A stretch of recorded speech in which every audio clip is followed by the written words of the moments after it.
Welcome to the Wrestling Inc. podcast. I am Raj Giri, joined this Wednesday night by Alfred Konuwa. Alfred, how are you, man?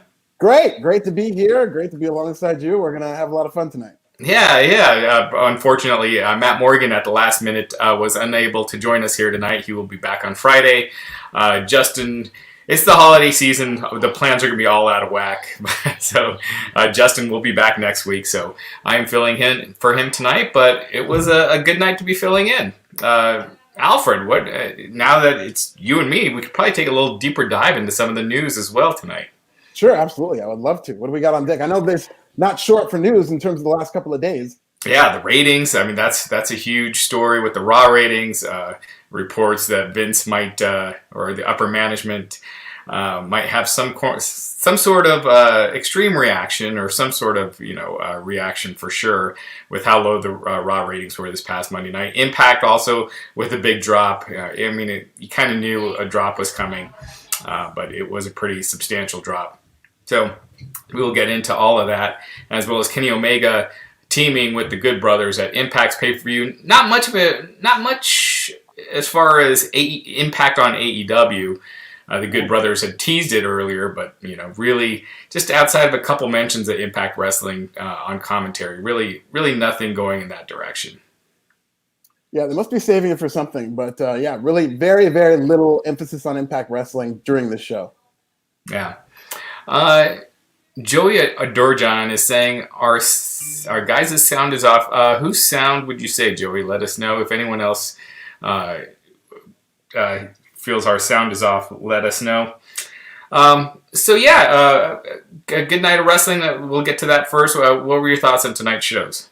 I thought they were okay. I mean, particularly NXT, there was nothing spectacular about it. I mean, I thought it was fine. It was kind of just there. AEW, I think, had a couple of highlights that I really liked, but it wasn't really an incredible show. And I believe there was a Sting promo that was advertised, and we didn't really get much of that. It was another segment where Sting showed up unannounced during a segment and chased off the heels.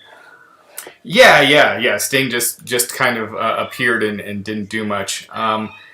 One second, if you mind going ahead and talking, and it looks like they're saying something might be wrong with my mic, but let me... Okay, absolutely. But I mean, AEW was, I think it was a fine show. Again, I think AEW continues to, I don't want to say struggle, but they have had multiple opportunities when they've had Sting back, they've had Shaq back. It's like there's a lot of eyeballs on the product now, and I just really was hoping for a little bit more, especially considering the fact that they're feuding with Impact Wrestling right now. You see the angle with Rich Swann last night. They ran a big angle with Kenny Omega and the Good Brothers attacking Rich Swann. So you were thinking, especially with the tease, like Raj mentioned earlier, that maybe the Good Brothers would show up. Maybe they're going to do a big angle with Impact Wrestling. But it was just really to kind of get over this new act of Omega and Callis being very obnoxious, and which I thought was pretty entertaining seeing them do live commentary. But the Impact end of the deal, even though they have gotten a lot out of this, it doesn't really seem to be an equal pairing in terms of Kenny Omega and Impact. Right. And we will see how that goes. Should we start off with AEW? Absolutely, let's do it. All right. And guys in the chat, if you let me know if my sound sounds better. All right, now it's too hot. All right. We'll get it fixed here, folks. It might be my Mac might be getting a little too old. So AEW tonight, we started off with Private Party and Matt Hardy versus the Dark Order with Alex Reynolds, John Silver, and Hangman Adam Page. Good opener. It will be interesting to see. I'm curious, John Silver, where he'll be in a year. I kind of feel like with fans, he'd be benefiting a lot more right now as far as the crowd reaction. And we saw how that worked for Orange Cassidy. He got a good spot on pay-per-views. Main evented Dynamites. We'll see what happens with John Silver once this pandemic dies down and we start seeing crowds. But a good match. I don't know about seeing Hangman Page in this role when he had been in such a hot team with Omega all year, and it seemed like this was going to be his breakout year, that he would probably be on top of the company, by the end of the year. And he's in an angle with the Dark Order. Yeah, and I agree. In fact, with Hangman Adam Page, he was very, very hot, probably the hottest wrestler in national wrestling before the pandemic, and he's kind of been taken down a couple of pegs. They're obviously going with Kenny Omega as the big world champion, But having said that, I really do think this is actually a pretty good landing spot for Hangman Adam Page. My one problem is that it might be a little too much comedy for my liking for Hangman Adam Page, but I really think that this is an angle that not only John Silver, who I think is just an undeniable superstar, I think the inclusion of Hangman Adam Page in the Dark Order, I think if there were live crowds, they would really be encouraging Hangman Adam Page to join that group. I just loved how they came out in their purple bandanas this week. Their enthusiasm for Hangman Adam Page to join that group really kind of makes him come off as a star. And I do like seeing those three interact. I just don't want it to be too much comedy for Adam Page, but I really don't have a problem with it from an entertainment standpoint. Yeah. Matthew Pierce sending a $4.99 super chat. Thank you, Matthew. Thank you, Matt.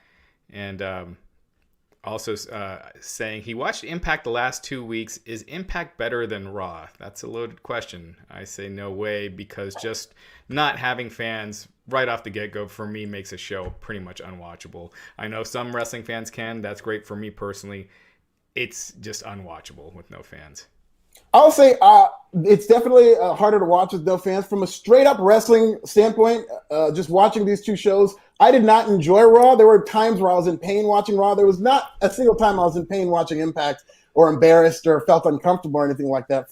So if you want to go with the lesser of two evils from a standpoint, I'll go with Impact. But. Yeah, Raw. Yeah, I agree. Raw this past week I thought was pretty unwatchable, and it has been a lot lately.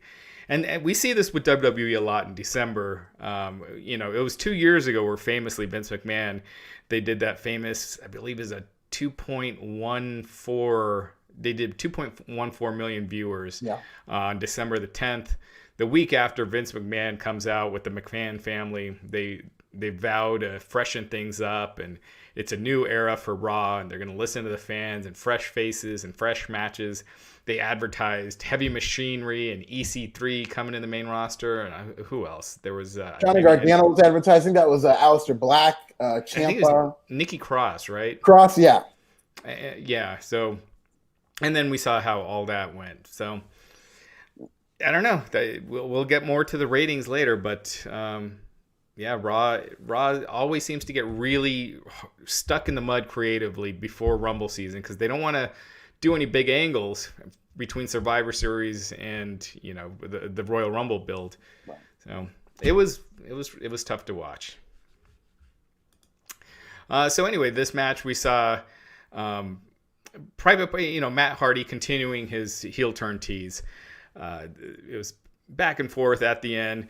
Private Party, they hit Gin and Juice, and then Matt Hardy tagged in Private Party and got the win for his team, despite not doing anything to lead to the pinfall. So, Matt Hardy slowly doing his heel turn, and Matt Hardy, I personally think the broken character did not work with no fans, and probably just in general had probably run its course. And I think this seems to have rejuvenated him a bit.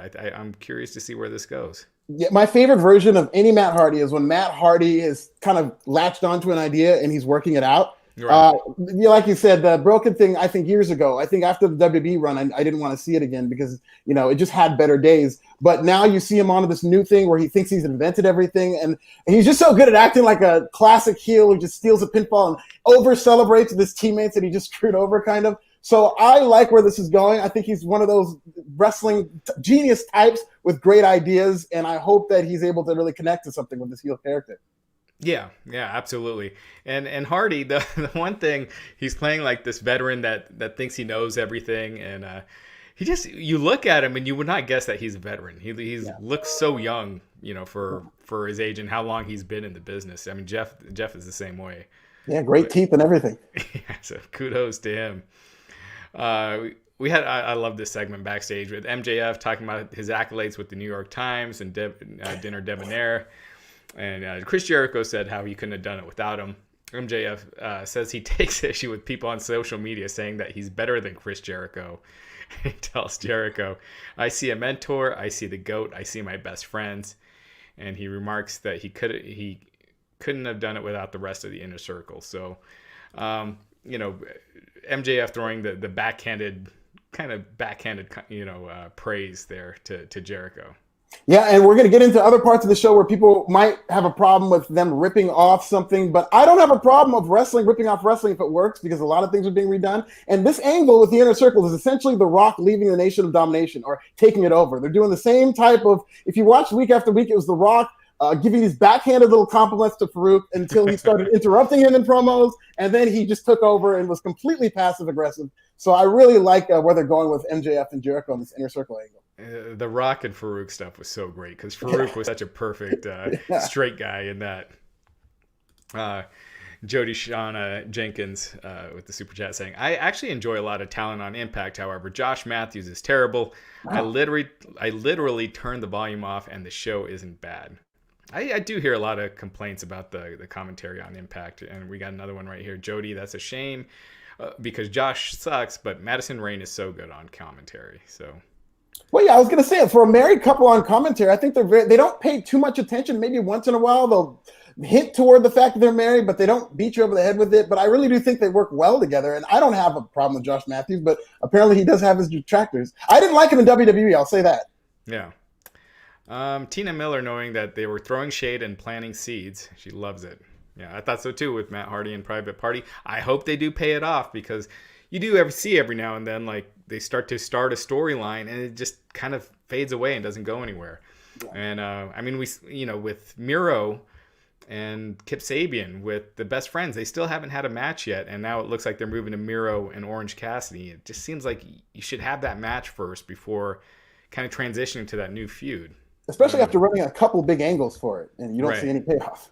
I mean, his video game console was ruined. Yeah, I mean, they got to pay that off. I mean, that was personal. Yeah. We're in the Rhodes household. The door rings, and outside is a present. Cody opens the gift, and it's a pair of baby shoes with a note saying, "We're expecting a new baby." And Farrell also has on him baby security in training. So congratulations, Cody Rhodes and Brandy are pregnant. John Moxley, Renee Paquette announcing a few weeks ago that they were expecting a big year for pregnancies. Becky Lynch earlier this year, and they just had their baby. So, oh wow, yeah, that all happened in the same year. That is a big year for pregnancy. So two members of the Shield and Cody. Much the opposite of how John Moxley just kind of matter-of-factly mentioned it in a promo. You might have missed it. They really went out of their way to put over the fact that Cody is a father now.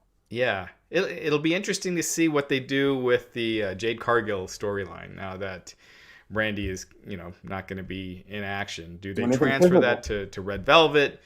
Do they just move on with something else for Jade and still do Shaq and Cody? It was interesting. There was no mention of Shaq tonight on the show after the angle that they did last week, which drew their highest 1 minute, segment on the show last week.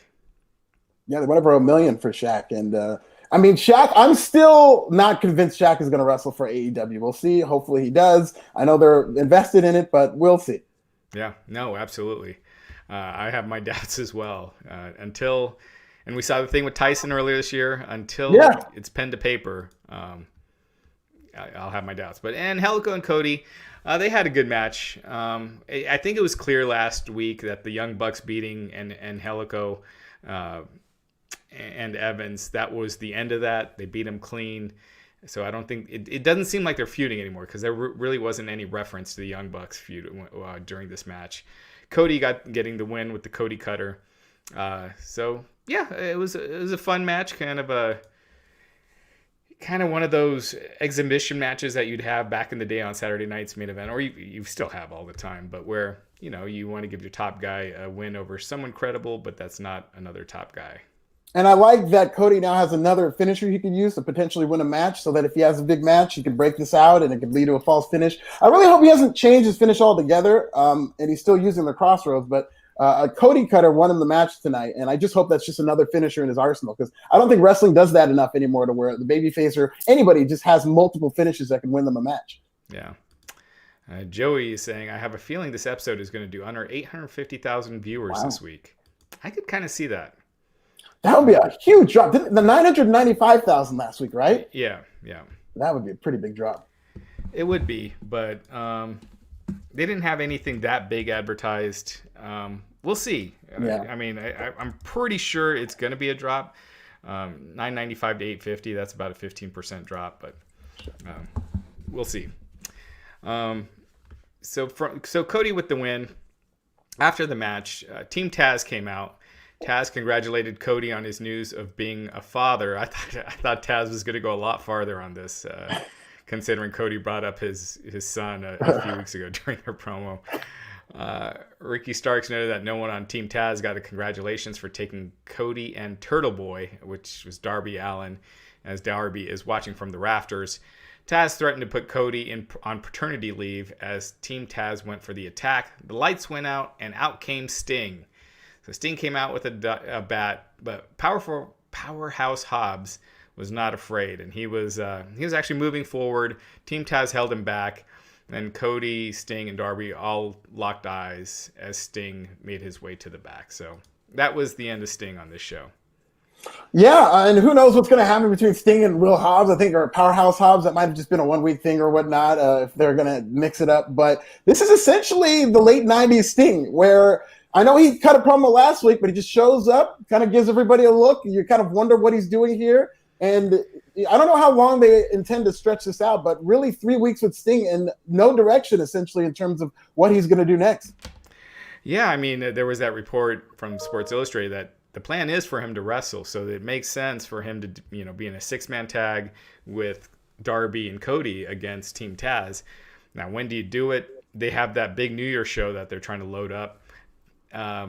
Ethan, my buddy Ethan on Twitter noted that seems very soon because the February pay-per-view actually isn't that far away. And when I think of February, it just feels like forever away, but it's really only 2 months.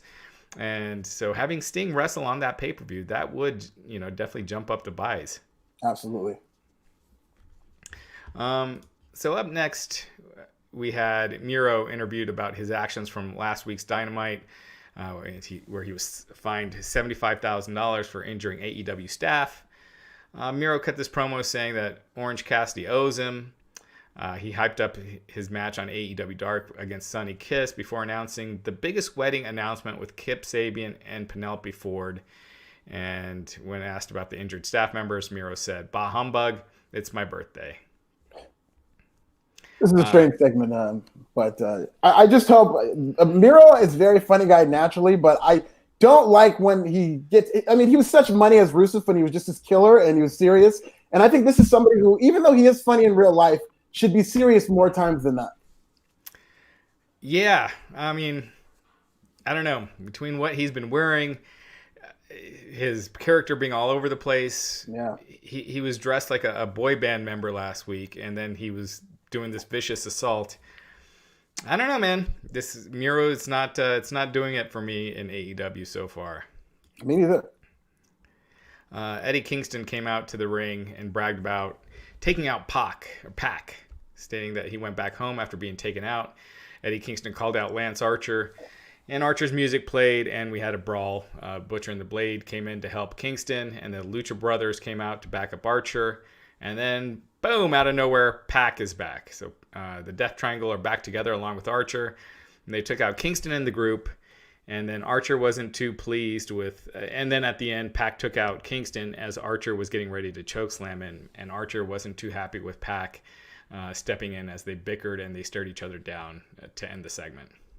Yeah, Pac seemed very happy to be back. I thought it seemed like he had such a pep in his step throughout the show. I mean, he's usually great, but just in terms of being personality and whatnot. And then when they show Pac facing off with Lance Archer, I mean, I know the direction might be, Team Archer versus Eddie Kingston and his family, but I think Pac and Archer would just be such a phenomenal match. Like, I've never even thought of it, but just seeing them face off and the idea of them getting together, I think would be so good. Yeah, no, absolutely. I think they could have a hell of a match. That size disparity, it was quite apparent there when they were standing next to each other, Pac and Lance Archer. But I mean, Pac is just, I think he's amazing. I think WWE really dropped a ball by, demoting him kind of to the cruiserweight division when they did, because he's showing that he has a lot to offer. Yeah, and I mean, he turned chicken salad into, chicken shit and chicken salad, and with that character, that really did start with WWE when he was being a heel and he started wearing his hair all wet, and he was that crazed Pac. He really found something, even though he wasn't getting much support from WWE, and I think he's just maximized on that in AEW. Yeah, I mean, he was the same character. Yeah, when he turned heel and was doing that, and they just never capitalized on it. Up next, we had Dustin Rhodes backstage addressing Evil Uno's comments from last week. He reminds him that that he wants to take the Dark Order out one by one, starting with 10. He says next week he wants Uno, and he says he's fixing to kick his ass. So that's one of the matches for next week. Do we see 7 show up within the next month? Because he referenced 7 again, and he said, that it was a mistake. So it's 2 weeks. With last week, I thought it was just a funny one-off joke. You mentioned it again. Is this going to manifest itself somehow? Yeah, for those that don't get it, Dustin's gimmick in WCW was 7 for a little bit. I think it was. I don't even think it lasted a couple months, right? No, I think it was like a couple of weeks, and that was done with. And they made a reference. It was a very funny joke where Evil Uno said, "You could be 7," and and then this week he referenced it again. Hey, who knows? Maybe he'll bring it back for a week as part of a gimmick or something. Yeah. We had the 14-man tag team match was nixed this week because Wardlow had a family issue, so he wasn't able to make the show tonight. So instead, they took out Brandon Cutler. And so it was a 12-man tag team match with the Best Friends, the Varsity Blondes, Top Flight versus the Inner Circle, Jake Hager, which was Jericho, Jake Hager, MJF, Ortiz, Sammy Guevara, and Santana. I thought this was a really fun match. At the very end, Hager hit a blind tag, hit an F10, then MJF tagged in and got the cover and the win. Kind of similar to the Matt Hardy thing, except he got it with Hager's blessing. Hager using Wardlow's finisher, I thought, which is a nice little touch there. They got the win after the match. The Inner Circle, they tried to get some extra shots in, but Top Flight came in and kind of chased them off, and the Inner Circle then retreated and posed on the ramp. And later it was announced that Top Flight will face Chris Jericho and MJF next week. Yeah, this was a fun match. I like that they did a spot where everybody just jumped into the ring because you just don't see 12-man tag team matches every day. And it was really fun to see that. I did think that Top Flight looked a little green. This was probably their worst match since coming to AEW. And that's, not saying much because they had 2 great matches. And so this, of course, was going to be a step down. But they did get lost a couple of times, it seemed, and the announcers had to kind of cover for them. But other than that, I think everybody looked good. And I really enjoyed this match. Yeah. No, it was good stuff. Chris Jericho and Griffin. I had tweeted how Griff Garrison. How when Jericho was wrestling Garrison, it kind of reminded me of Will Smith fighting his younger self in Gemini Man. Did you ever see that movie? Yeah, Gemini Man, of course. Yeah, it's an underrated movie, but yeah, that's a good comparison. Yeah. I mean, if you go back and look at young pictures of Jericho and just imagine his hair a little curlier, they looked a lot alike. So after that, we had Thunder Rosa calling out Britt Baker. They do too many backstage segments that are like this, where it's someone talking and then they get attacked. I don't know. I just feel like it's kind of overdone. But Thunder Rosa is ripping into Baker. A Rebel comes out, and she's just there to distract her. And then Britt Baker attacked her from behind and poured water on Rosa. And that was removing her face paint. And then she asked if the camera was still on because she thought that ugly face of Rosa's would have broken the camera. Wow. So, I mean, Britt Baker and Thunder Rosa should be pretty good. This is another angle that they seem to have been building toward for weeks, but it does seem like they have a certain destination to this where they're going to face off. But I'd like to see it. I think Britt Baker's gotten a lot better. They do a lot of backstage segments, and I noticed this because I just watched Impact last night, and they were doing a ton of backstage segments there. So it just kind of reminded me of that. But I like Thunder Rosa and Britt Baker. I think they have potential to have great work together, and I think it could be Britt Baker's best match. Yeah. So up next, we had the Acclaimed versus SCU. This was the Acclaimed, their debut on Dynamite, Anthony Bowens and Max Caster. Before the match, Caster did a rap before calling out Kazarian over if he has hair plugs or not. Then Kazarian did a rap of his own, kind of ripped into those guys.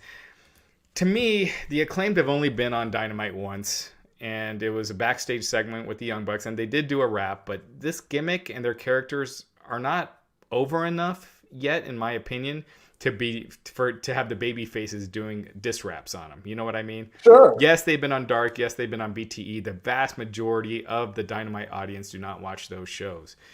Even though people that do watch those shows think everybody does, they do not. I feel like this gimmick should be established for a while before you have someone doing the battle rap or, the rap diss is back. Yeah, and I absolutely love this gimmick. I think that it has a lot of promise. I think both guys are very charismatic and can pull it off. I love the post-rap they did at the end. And it's funny because Chris Daniels' rap, Kazarian's rap against the Acclaimed was funnier. I mean, I wouldn't say it was better in terms of skill-wise, but he had funnier lines, and they were kind of set up to make them look better in terms of rappers when it comes to Kazarian, where he had the line about man on a mission. I thought was very funny. Right. But the Acclaimed are good at this, and I agree that you really should give them a bunch of weeks of getting over so that when a babyface does clap back, then it's like, oh my God, he's getting back. So, yeah, no, I agree with that, but I'm a big fan of the Acclaimed. I want to see more of them. No, they're awesome, and they're confident on the mic. They're good in the ring, and they got the win over SCU. Hopefully, this is a sign of things to come. They did call out the Young Bucks after, who were in the crowd, and so they're going to face the Young Bucks next week. Hopefully, it's not one of those things where they do a title match and then they're kind of forgotten about for a little while. Hopefully, they keep these guys going because these guys have a lot of charisma, and I think they could go on to do some big things it's weird. I kind of feel like calling Dynamite the main roster, moving from dark to Dynamite, but in AEW, it's the AEW main roster. But I just wanted to point out a quick bar that Max Caster said that I absolutely popped for. He said, to the Young Bucks, kissing on your title got you feeling like a cuck. I thought it was very funny. Yeah, so cuck is okay to say on TV. I was gonna say I didn't know you could say that on TNT. I mean, I know you can say shit, but cuck is a little further of. Shit, ass, and bitch. I know you could say, but cuck. I thought, I didn't know if that's one of those banned words because, he said it, and then he said that they were acting like you said the girls on their cycle. Yeah, you did say that. Yeah. Then we had a backstage segment with Top Flight giving their respects to Chris Jericho and MJF, but saying they're the coldest team in the game, and they challenged them to a tag match next week. Darius, man, I thought Darius was really good here. These guys are so young. They're 19 and 21, I believe. Yes, yeah. Darius is 21, right? I think Darius is the older one, yeah. Darius, man, he came across really good on the mic. His brother still seems a little uncomfortable, but Darius already, his mic skills are already there. These guys are, really solid in the ring already. I think in a year or so they're gonna be a threat. Yeah, it's not going to be too long. And like now that we're at the end of the year in 2020, they're just getting going. I just feel like this time next year, when we're in 2021, we'll be talking about the surge of momentum that they have and the improvement that they've made. The Young Bucks really seem to be big fans of theirs. So politically, they have the backing that they would need to get the opportunities in such a crowded tag team division. And I just really can't wait to see them work with some of these other tag teams that are super talented. Yeah. And I do realize it's an old word, but I don't remember ever hearing it on TV. I didn't realize Steve Johnson saying they used cuckold on the show Cheers back in the 80s. I did not. I don't think I've ever even heard this word until like 10 years ago. So really, yeah. For me, especially the word cuck, the past few years is when that kind of came through my radar. Right. Yeah. Yeah. Maybe it has been even like the last 5 years. Yeah. Anyway. Diamante and Ivelisse versus Big Swole and NWA Women's World Champion Serena Deeb was next. Deeb got Ivelisse in a submission to prevent her from breaking up a submission on Diamante that Big Swole had her in. I hope that didn't sound too confusing. So Big Swole and Serena Deeb got the win after Big Swole tapped Diamante out. Yeah, this is fine. I think Big Swole's improved. I mean, I haven't seen a lot of her in the past month or so, but I do remember the last time she was in there, she wasn't her best outing, but I thought Big Swole looked a lot better in this match. Yeah, absolutely. And backstage, we had Vicky Guerrero and Nyla Rose come in, and after the match, they came in and they started attacking Big Swole and Deeb, and then Red Velvet came in with a chair and cleared house. So then they had a stare down between all the women. Yeah, does it seem like they're kind of trying to cram as many women in one segment as possible with all that they have going on without trying to forget about the women's division? Because I just felt like they could have done without a segment like this in favor of maybe if they had something next week when they have more time for the women. This just felt really forced, like they were trying to get as much in the women's division as possible. Yeah, it's WWE used to do that a lot back in the day, where it's just like all the women in one tag match, and it does kind of feel like it, but at least at the same time they have a ton of talent, so at least they are getting some screen Yeah. time. But hopefully this Britt Baker Thunder Rosa feud can bring a little more attention to the women's division, because it has kind of been overlooked since it started. Now, I don't believe there was any mention of Diamante tonight, unless not Abaddon tonight. No, I didn't hear it. Yeah, who's feuding with Hikaru Shida. But anyway, backstage, the best friends were saying that they'll be at the Holiday Bash as they call out Miro for interfering in Orange Cassidy's match last week and costing him the Diamond Ring. FTR stepped in on commentary after a promo package for the Jurassic Express aired. They question if the tag team division matters anymore, and Dax Harwood calls out Jurassic Express and says they are on FTR's crosshairs. This is really, they seem legitimately pissed off. They did a good job, especially the announcers, of kind of selling how mad they were and putting their hands up. And I really thought this came across really well. I like when it seems less structured of a wrestling show and less forced, when some of the promos are just a guy coming up, taking the announce set and, making the announcement. I'm sure that maybe didn't have time for an in-ring segment, but I did enjoy FTR in this segment because they were really fired up. Yeah, no, it was really good. This is one thing with Dynamite. Some people complain about it. I don't. Is that they cram in a lot in a show, like a lot of different angles, to where afterwards you probably forget a lot of them when you're done watching. But I don't. To me, it just keeps the show moving fast, and you remember the big stuff, and then hopefully the minor stuff becomes bigger and bigger, and you start remembering that, if that makes sense. Like, it's like the Attitude Era. They put a lot in there, but the show moved fast, and you remember the big stuff that's hooking you in, and then slowly but surely you build up new stars, and then you start remembering those segments more. But at least it gives them something to do. You realize they're involved in something, and before the segments that they're on again, they kind of air a recap of what happened. Right. And I just give it a different feel. I think people are just so used to watching one style of wrestling for so many years that when they see something else where there's a bunch of what they call crash TV, that they kind of maybe get triggered and say, oh, this is not how wrestling's supposed to be done. And I do agree that if you do cram too much, and eventually if you get into a pattern where one storyline is trumped by the next, it could be exhausting. It could burn people out. But I do like that style in terms of branding AEW as a certain type of product that's going to give you a lot of action. And as long as they're not doing it in a way that burns out the audience, I really didn't think it was that egregious on the show. Yeah. And again, I believe, I think it keeps the show moving fast. Like, I know the New Day are feuding with the Hurt Business. I don't need to see them wrestle every single week. And I remember, but it's the same thing happening every week. This is, faster. You might not remember it, but it does get a lot of people on the show, and it builds up stuff for the future. Someone was pointing out that Abaddon was on Dark last night. Okay. Terry Allen Jr. is asking, Raj, do your kids watch AEW sometimes? They do not. Have you shown it to them? Have you maybe called them in for a segment like the Debonair or whatever? They would probably like that. Yeah. They would probably like some of that stuff, but for the most part, they're not big into wrestling.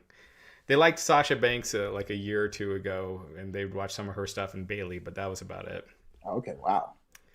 Yeah, I've tried too. Now my wife allows them to watch wrestling, and they have no desire. It's when kids wanted to watch wrestling more when it wasn't okay for kids to be watching it. They marketed it to children, but the content was definitely adult content. That's when kids watch wrestling the most. Right. Yeah. That's the one thing when you're targeting it to little kids, like Vince McMahon was, like from 93 to 90. Well, really the whole time, but really from 93 to 95 when they had the over the top cartoony characters, with the plumbers and everything. Yeah. And Dukes to Dumpster Drosy. And it did way better with kids in the Attitude Era when they were marketing it to, young adults. Yeah. Anywho, the main event, Kenny Omega versus Joey Janela. There was so Don Callis was out. He was talking on the mic during the match, handing Kenny Omega the mic during the match. So Omega was talking during it too. Omega mostly dominated this match. There was there was one point where Omega put Janella on a chair and did this dive to the outside that was just insane. But ultimately, Omega hitting two V triggers and a one winged angel to get the win. Fun match.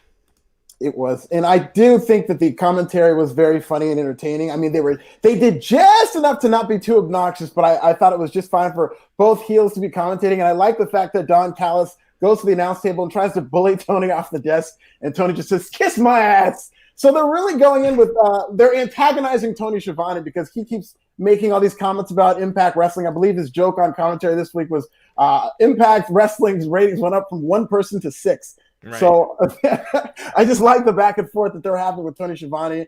There was one point where Kenny got put to a table and Janella delivered a leg drop and seemed to land right on Kenny Omega's face. So that was didn't look like a lot of fun for Kenny, but it was a lot of fun in terms of a plunder match, in terms of the commentary that they had, and they're really doing a lot to put over Kenny Omega as this big heel. Yeah, there was this one. Was it the finish after? I can't remember if it was after the V triggers or the one winged angel, where Janella's flat on his back, but his arms and legs are straight up. I think that was after one of the V triggers, or maybe the second V trigger. Yeah, that just looked ridiculous. I mean, I was like, man, what are you doing? But other than that, a really good match. It was short, surprisingly, but it was good. And I think in this case, you need to give Omega. Not every Omega match should be 50-50. You know, there are some ones where he should be more dominant, especially with this heel character if he's supposed to be the greatest wrestler in the world. Yeah, and they started off with that win over Sun and Kiss, where it was just basically a squash, 2 moves, and I'd like to see Kenny win matches like that more times than not. Yeah. If you're the greatest wrestler in the world, it's like if you're the greatest chess player in the world. You beat people in, 4 moves sometimes. So now here's a question. Would you be okay with Kenny Omega squashing Rich Swann if they did a title for title deal? Well, here's the thing then. Does he get the title, and does AEW want Omega losing the Impact title at some point? Right. Like that's where it gets tricky, and we'll get to that too with Kenny Omega teaming with the Good Brothers at Hard to Kill in January. But no, I'd either do a DQ or a double countout or just not do that match. Right. I mean, that's a choppy waters because you do have to consider the fact that they would lose it. But I mean, if they're going to do a belt collector gimmick, I would want to see it. I would want to see it at this level because usually with belt collector gimmicks, it's not necessarily done in the bigger promotions. And I kind of want to see what AEW would have in store for something like that.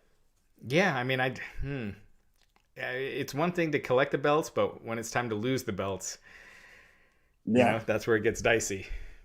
I mean, who in Impact? I mean, I just couldn't see them wanting their top guy to, or one of their top guys losing to someone in a promotion a lot smaller than theirs. Right. No, that is the double-edged sword. Yeah. So after the match, Callis was calling out the haters, saying now there's going to be no more unanswered questions for the champ. And just as he says that, Pac and the Death Triangle walked in, and Pac said he has unfinished business with Omega and wants to address injustice. He noted that Phoenix never lost his number 1 contenders match, and he tells Pac, so Callis tells Pac, wrestlers don't tell the world champion what to do. Pac says he spoke with Tony Khan, who has made Omega versus Phoenix for the AEW World Title official for December the 30th, and the show closes as Omega is not happy with that decision. Very over the top, which I love. To just say, you can't do this. What are you talking about? What? I just love Kenny Omega going off the air. Omega's good in this role. This is the best he's been, in my opinion, since he's been in AEW. Yeah. It seems like a new lease on life. I don't even think he was bad. Listen, he had arguably the greatest tag team match in history. He was great before, but I mean, he's even better now. Yeah, no, I liked his dynamic with Hangman Page, but he feels like a real star right now, like a single star. Zook Enigma saying Kenny and Don are gold together. I agree. I like the pairing. Mm-hmm. Great talker, Don.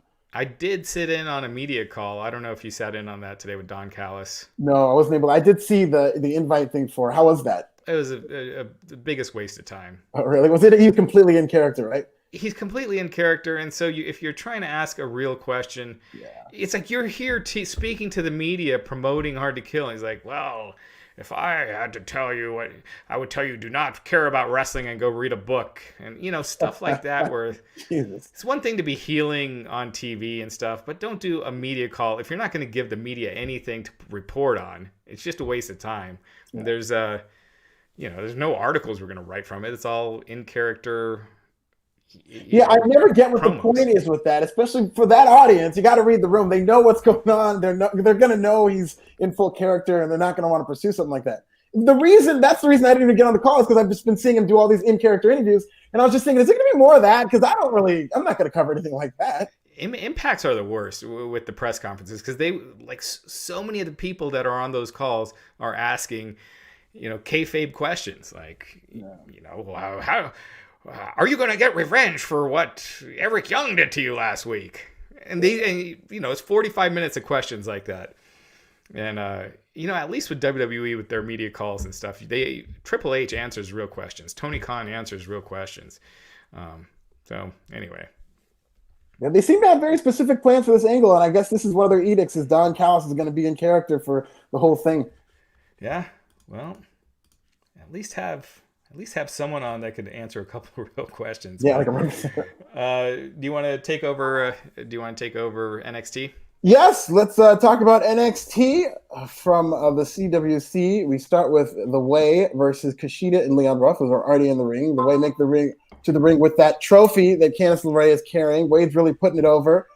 New gear for Austin Theory and Johnny, who's just kind of matched with Johnny Gargano with the shorts. And Ruff had a scary landing at one point, doing like a double springboard, but he finished the match. He actually looked pretty good in there. Ruff at one point rolled up Gargano. Austin Theory was a legal man, however, stomped Ruff in the head. He shouts, "This is the way," and he hits his finisher, modified pump handle slam on Russ. This match goes for about 20 minutes, but The Way win. I thought it was very good. What did you think about it, Raj? Yeah, I agree. I've said before that one of the reasons why I don't do the Wednesday podcast is because NXT isn't necessarily my cup of tea. But I thought this was a strong opener, and I thought tonight's show was actually really good. I mean, there was not much momentous that happened, but I thought it was just solid from top to bottom, and I thought Karrion Kross's return was just awesome. Yeah, picked up right where they left off. We'll get into that. We go to... And real quick, I thought Austin Theory, too. I don't know if he looks more jacked than ever. Like, he looked really, really big. Like, I don't know if it's just standing next to Johnny Gargano, but he looked huge. That's what I thought it might be, but he did look gigantic in that match. I mean, maybe it's his new gear showing off his ripped quads now, but, like, he did look very big. And I think it might have been partly standing next to Johnny Gargano, but I really don't remember looking that big before he left. Which was about a month ago, maybe more. So that's enough time to put on some muscle. Yeah, and definitely since his time on the main roster. So he stood out. He looked impressive. Yeah, I really like this match. I like them as a tag team, and they might talk about a belt collector gimmick. I mean, they're a full-fledged tag team essentially, and I wouldn't be surprised if they won the NXT tag team title within the next couple of months. Yeah, absolutely. We cut to Dexter Loomis. He's on the stage staring at an iPad. So he's beginning a painting. This is going to go on for the rest of the show. You get a promo from Dexter Tony. Loomis is one of those things that I just can't. It just does nothing for me.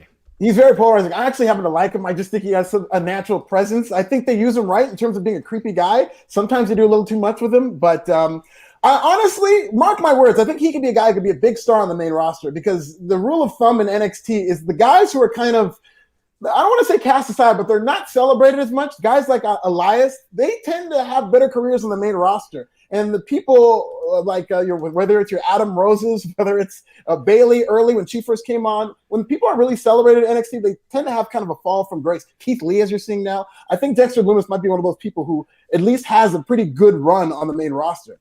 I can see that fall from grace happening to him. Karrion Kross is one I don't, but WWE has screwed up bigger things in the past. But the one thing with Dexter Loomis, I just think his name too is a little too on the nose. It's like if his name was like Hannibal Kruger, right, or Jason. Not Freddie Voorhees or something like. It's just too on the nose. Make it more subtle. Yeah. We go to backstage where Toni Storm's cutting a promo saying that she ran Rhea Ripley out of NXT UK, but Rhea Ripley did beat her at Worlds Collide. Not going to happen again. It's Toni time. Then we go to another promo with Shotzi, who says she's proud of her team. She broke Candice LeRae's arm in the cage, and now she's going to break her best friend. We go back. I'm looking at these promos. I'm just thinking, these women, Toni Storm, Rhea Ripley, also Io Shirai, Raquel Gonzalez, man, with Asuka and Sasha, they need some real opponents right now. They need something new and something exciting, and any of these women would be something super, super entertaining, something to freshen things up. Especially given how long some of them have been on NXT, where you're just kind of thinking like it's any minute now. You can just call them up to the main roster. Yeah, I'd love. They're all in the same. They're all in the same area. They're not. It's not like they got to fly them out. Yeah, that is true. We go to Ciampa versus Tyler Rust. Tommaso Ciampa versus Tyler Rust. Ciampa sets up a chair for Timothy Thatcher before the match. Eventually, Thatcher does come down. He stands ringside. It was revealed during this match, which broke my heart, that Cameron Grimes will be out for 4 to 6 weeks based on Thatcher's attack from last week. So we've seen the last of Cameron Grimes in 2020. Russ accidentally kicks Thatcher after Ciampa moves out of the way. Russ had a lot of good-looking submission wrestling this match. They've got something with this kid, and I think they know it. Ciampa battles back, hits Willow's bell for the win. During the break in this match afterwards, Malcolm Bivens came by Tyler Rust. He said, "You're a star." And I really agree. I really like Tyler Rust in this match. And they gave him a lot. Mm-hmm. And they really made him look good. So, yeah, I mean, you could tell that they're going to be doing something with him in the coming year. He just seems like one of these guys that maybe not Vince McMahon of today, but the old school, the contemporary Vince McMahon would just salivate over in terms of a baby face with this long, blowing blonde hair with a lot of fire, kind of like a Kerry Von Erich character, but much better worker. I really like Tyler Rust in there. Yeah. Clyde is saying NXT women are ready for their own show.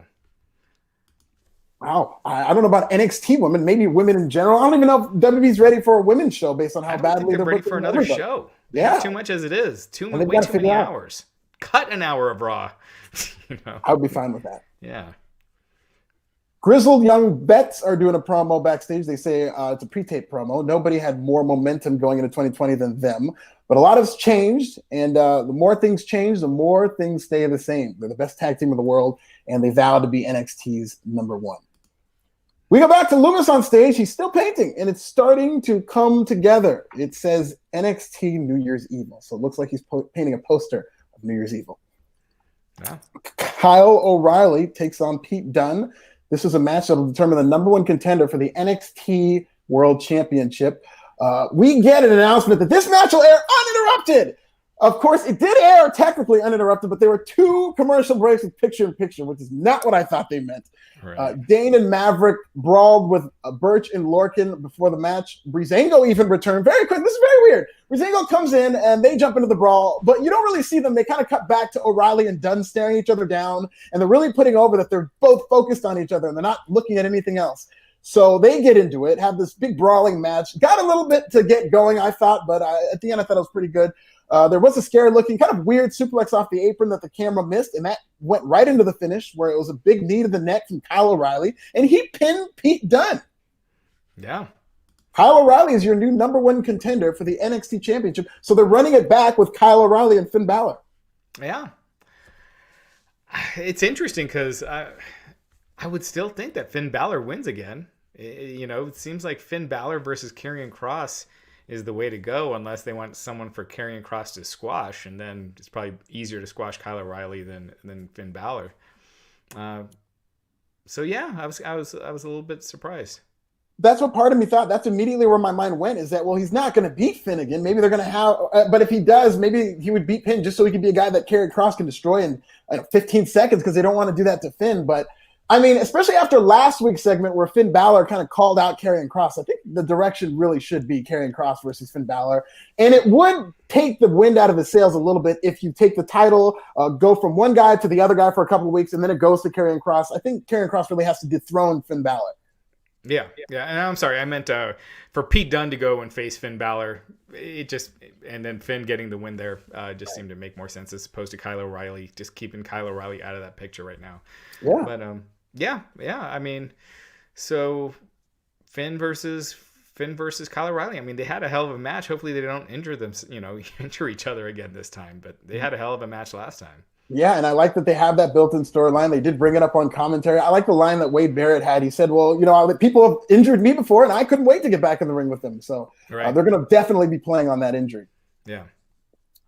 We go to Xia Li, Raj Giri, and Xia Li is crying. She's doing something she doesn't want to do. Shifu Master doesn't care. Xia Li!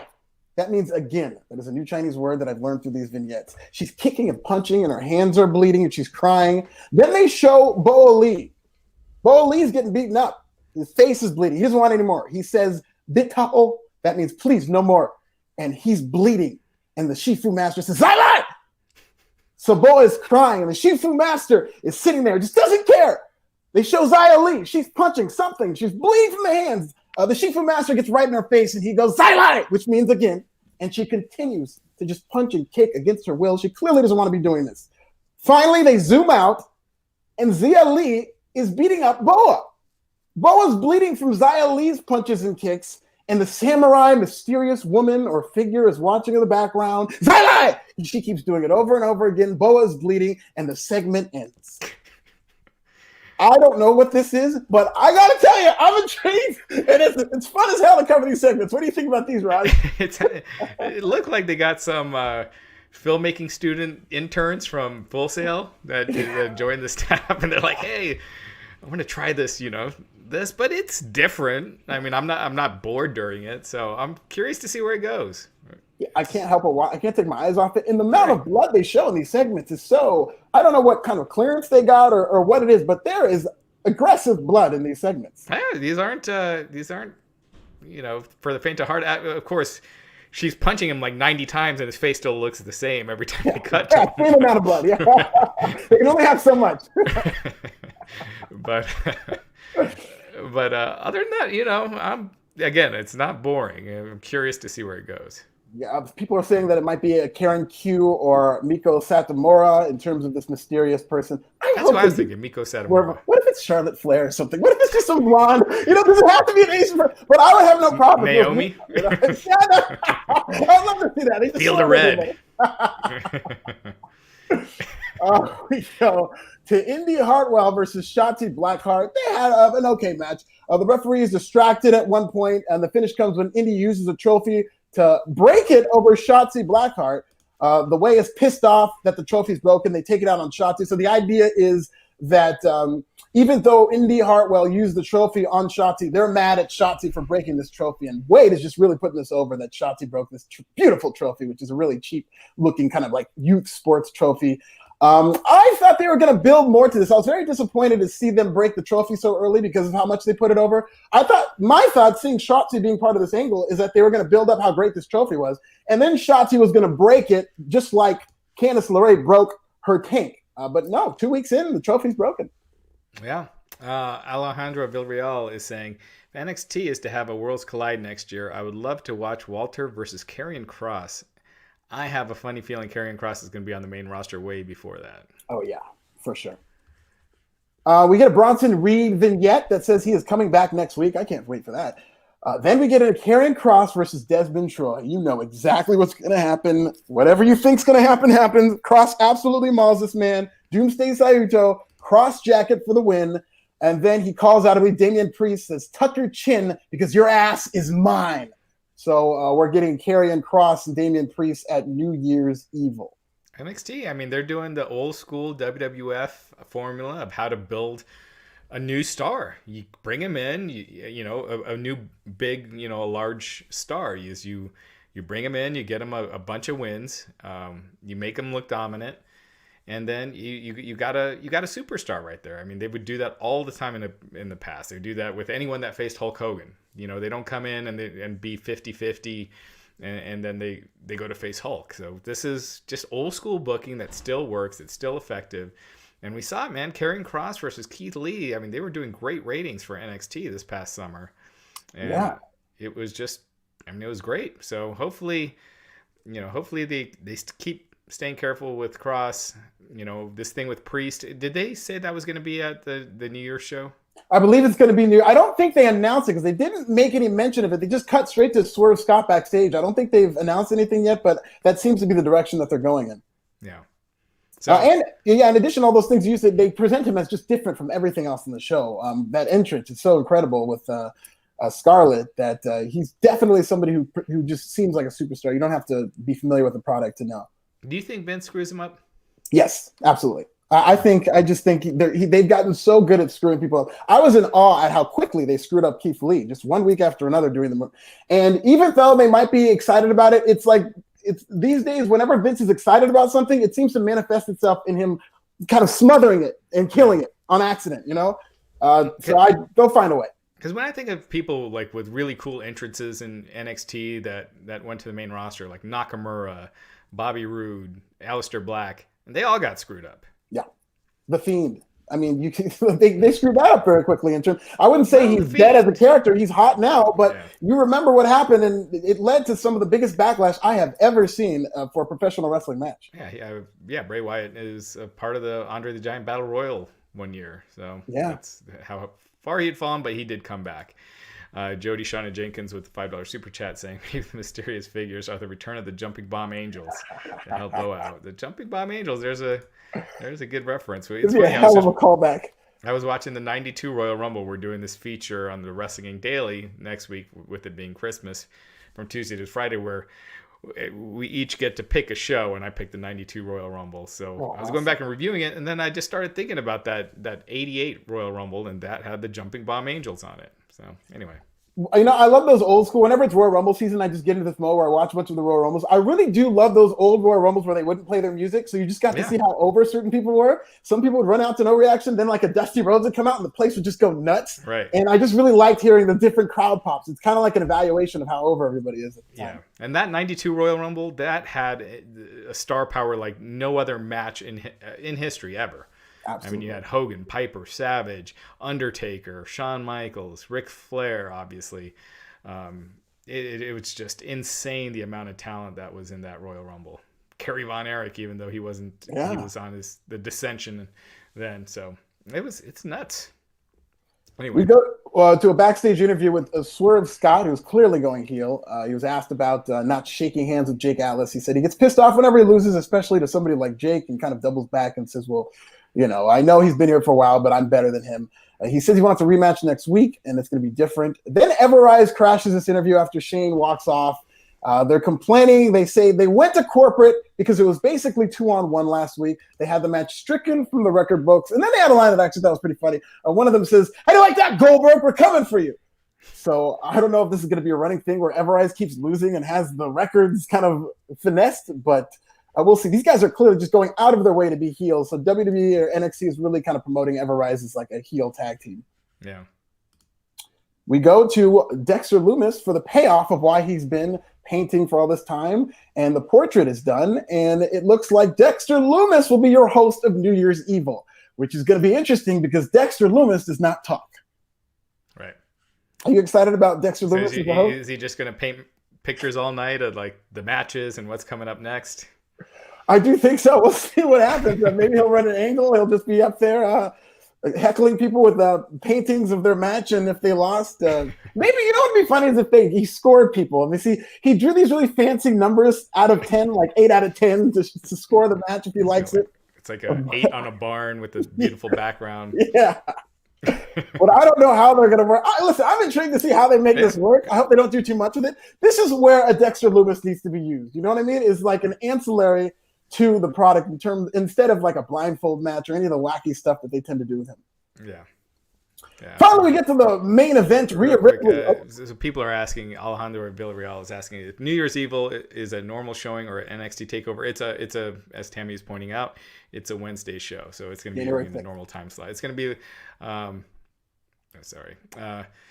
it's going to be head to head with Dynamite, and Dynamite is also doing those special theme shows. Next week, they're going to be a couple hours late because of the NBA game, and we'll get to that.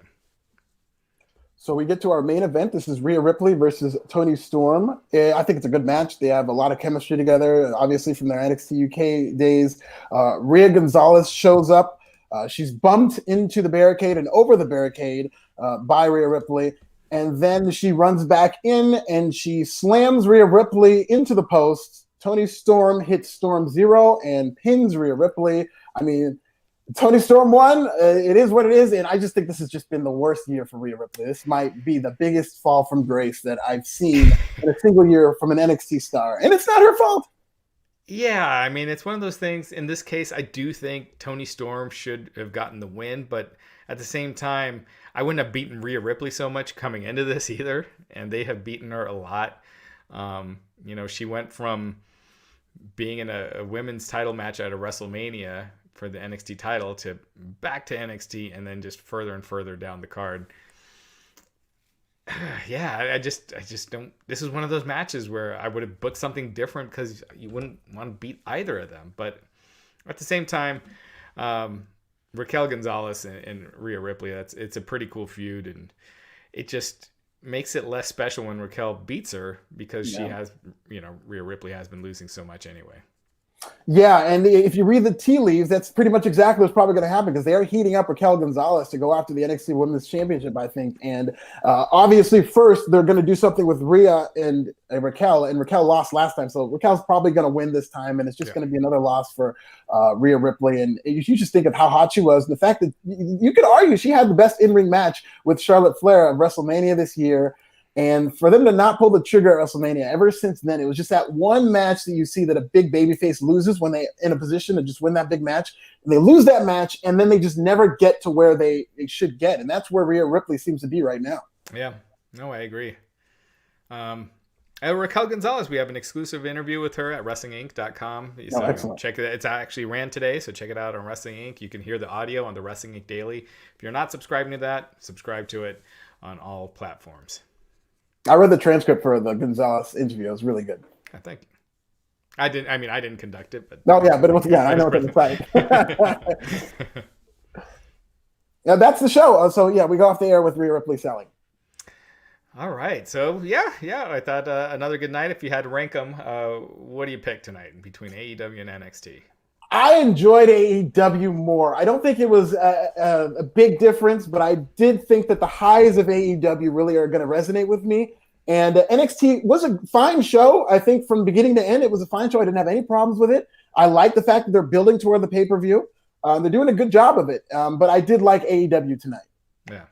I agree. I thought AEW was the better show tonight. Again, I think NXT, they got their mini Thunderdome, which I think is great, but I'd like to see them change up the presentation a little bit. It's so dreary. AEW just comes across so lively. You're getting killed in the ratings. Up the presentation a little bit. Make it livelier. Right. Anyway, but for NXT, I thought it was still a solid show. So we had talked about the Raw ratings this past week. Let's talk about really how bad it was. It did a 1.527 million viewers on the USA Network. Did 1.527 million viewers on the USA Network. By far the worst number it's ever done, and that includes holidays.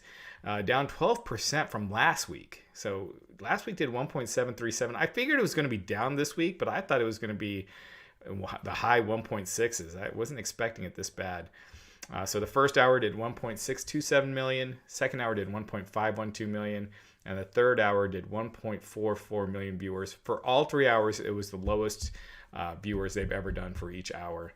So just terrible numbers across the board. And then in the 1849 demo, they did a 0.41, which was, again, by far the worst number they've ever done in that demo. So, when you're talking about the Fiend was all over the show, up until the end. Stuff is not clicking with viewers. No, and they earned that rating. Like when they're doing that show, it's one comedy segment after another. It's a Nonsense with the Milk and the Hurt Business. It's a Nightmare Before TLC, which started the show, which, I think that might have been the beginning of the end for a show like that. And the reason that it did such a bad number is they're starting with all this comedy for their big angle. And then they're going into the milk gimmick, and then they're going to the Bronuts throughout the show. And then they're doing Hide and Go Seek. And it's just one storyline and character after another is being presented through comedy. And this is just not how to present professional wrestling. If you see within their own company on NXT, and I praise them for how well they've been doing promoting this New Year's Evil show, which every week you see an angle between two people who have a conflict, and then they're going to have a match at New Year's Evil. It's as simple as that. And one theme that I've noticed that is very scary, the scariest part of these record lows WWE's done, they've done 3 record lows this year. All 3 of their record lows have been for go-home shows at pay-per-views. The go-home at Money in the Bank did a record low. The go-home at Extreme Rules did the record low. And this is a go-home for TLC that's doing another record low. I remember once upon a time, not too long ago, maybe even 2 years ago, the go-home show and the show after were the two biggest viewership numbers of the month. And if your go-home shows are not connecting with people, that is a screaming indictment on your product's ability to build a match. This is supposed to be building to the crescendo. This is the match is hot. You're supposed to tell us one last reason why we should tune in, and people aren't even tuning in for the sales pitch. So this is scary. Yeah. Edward Cousins saying the NFL football game was great Monday. Joel Jose is saying the football game was insane. It was, but it actually did fewer viewers the football game than the week before. Yes. The week before was on ABC and ESPN and did about, I think it was almost like 1.5 million more viewers. So I'm that could be part of why the third hour was. I mean, the actual ratings fall was about the same as it would be, and the first hour wouldn't have been so bad if the game was insane, because the game hadn't even gotten going yet. So right, and there's countless examples of games that not only were crazier or did bigger numbers, and Raw just kind of held even. This really, I don't think that you can really blame something out of the ordinary. I'm watching the show in hour one, and I'm just like, this is going to be one of the lowest ratings of the year. Just watching, just in instinct, just seeing how much comedy they're doing, how silly it is, how nothing seems to be making sense. We talked about that whole Lana storyline that they've been building. This is the opposite of them building to a big match, because they took her out of the match, and you're just kind of being taught that if you pay attention, not only will they patronize you with a goofy comedy, they're not even going to pay off their big storyline. So I don't think this has much of anything to do with that football game. I know it is a valid excuse. It was a crazy shootout. But I think just WWE is at a point where there's a huge disconnect between how the product is presented and how fans are enjoying it. Absolutely. Justin Lopez, this is exactly to your point. Justin Lopez with the $4.99 super chat saying, how are you even supposed to hold an audience by opening your show with what Raw opened up with? If I wasn't a longtime fan, I would have shut that crap off. Very good censoring. There's a lot of words you could use for that poo emoji. Exactly. Yeah, I mean, if Dynamite gets to say shit, why shouldn't I? So yeah, this Rich Antonio bringing up the Dynamite segment with Sting had almost 1.1 million viewers last week. Should they occasionally do a Monday show just to see what kind of numbers they draw, or is it too soon? So last week's episode of Dynamite did a 0.45, so it beat every episode of Raw this past, and that's in 1849. So it beat every hour of Raw this past Monday night in 1849. Now that was a very special episode of Dynamite. That's not their normal rating. This was the worst episode, the lowest rated episode of Raw ever. So until you have a few weeks of data, you can't really go by what it is. But that is scary that within a 7-day time span, we have an episode of AEW Dynamite beating Raw in that demo. I mean, that should be a huge cause of concern for WWE. I do think, when you talk about the demo being the only thing that matters, if you read any articles on viewership, they include the total viewers. And most people, to them, the total viewers is more impressive. They don't care about the advertising demo. They don't understand all that. To them, the overall viewers is kind of what sticks out. And that's why you'll usually see that number in sports, in ratings articles. If you look up NFL ratings, you'll usually see the total viewers reported first, and then sometimes not even the 18 to 49, but usually you will see that second. Yeah, absolutely. And, AEW, it's become its own thing. The demo number, of course, Chris Jericho has a demo god gimmick and stuff like that, but that is a very important number. Especially in terms of how you're seeing AEW kind of gain ground on WWE. If nothing else, like maybe total viewership is more important, but if you're just seeing how much AEW is overperforming in that demographic and how poorly WWE is doing, this is an indication for how their future could be set up. I mean, if you're not able to generate young viewership, you can't depend on 50-year-old viewers forever. They're eventually going to get too old to watch wrestling, or something's going to happen, but you've got to build this next generation of fans, especially in the 18 to 34, who are going to be the people who buy things, who are your kind of clientele. And this is just kind of a note for how effective business-wise WWE or AEW could do in the long term. If you start to erode those numbers, it's not a very good thing at all. Yeah. Should be noted that SmackDown has still been doing well on Fox, so they've been fine. This is, it's really Raw. And if you watch Raw, I found, if SmackDown didn't have Roman Reigns or Sasha Banks right now, that show would be in a lot more trouble. Yeah, and they've got really hot angles, and they even had the Mysterio family angle, even though they've kind of gone off the rails with them acting like heels. That stuff with Seth Rollins was really starting to pick up when they got to SmackDown.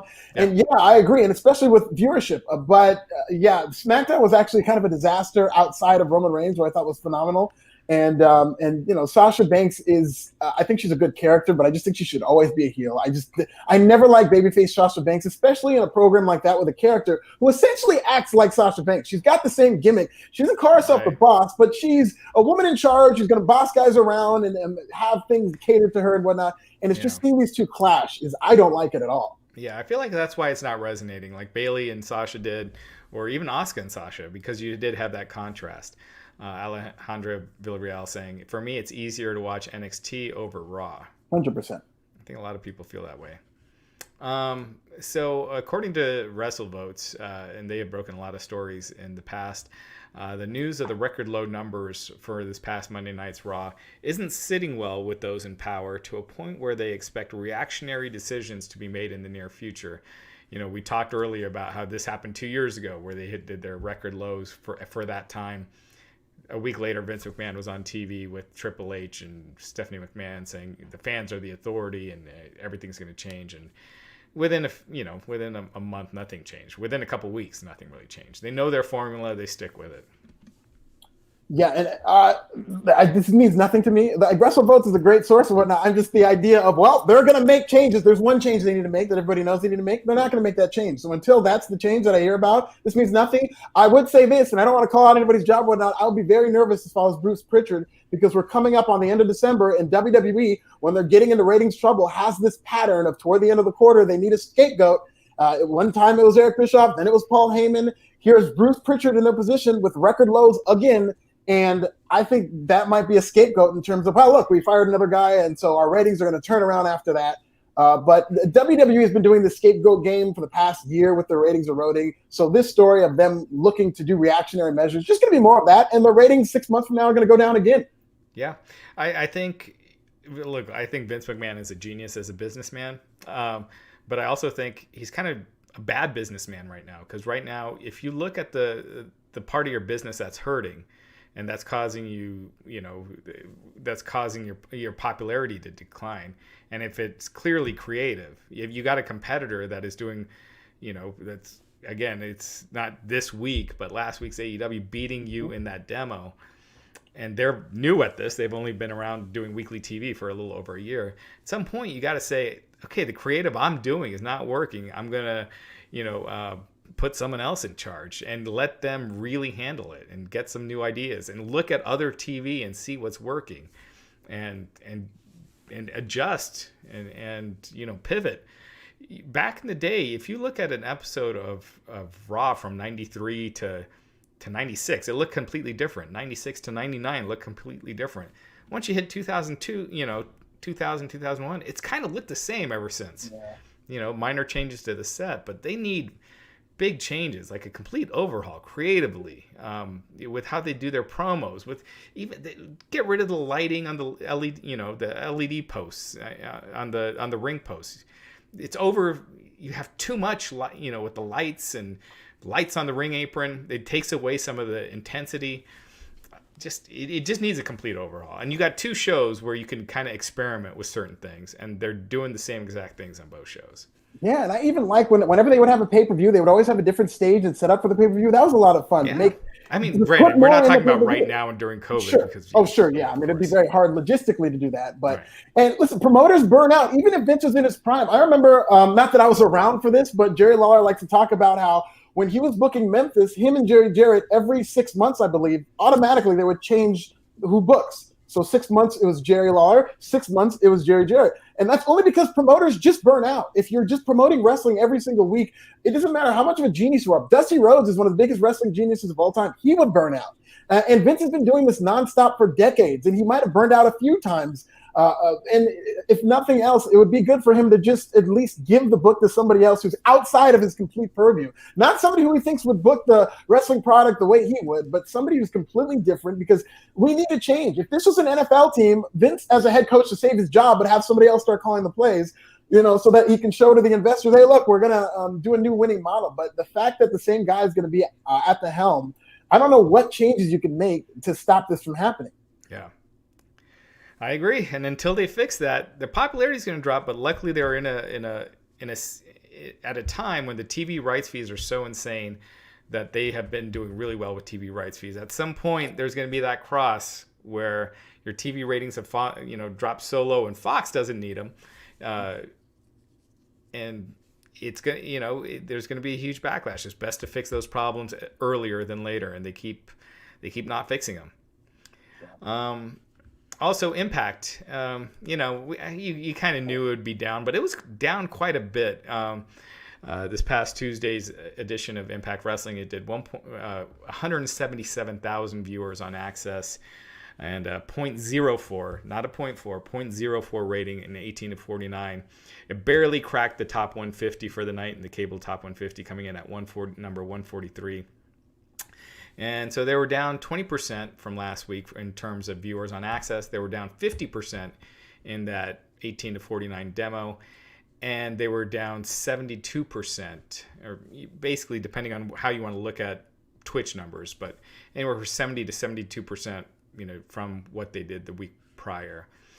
And I think what's worse is that the demo number, 18 to 49, was actually lower than what they did 2 weeks ago.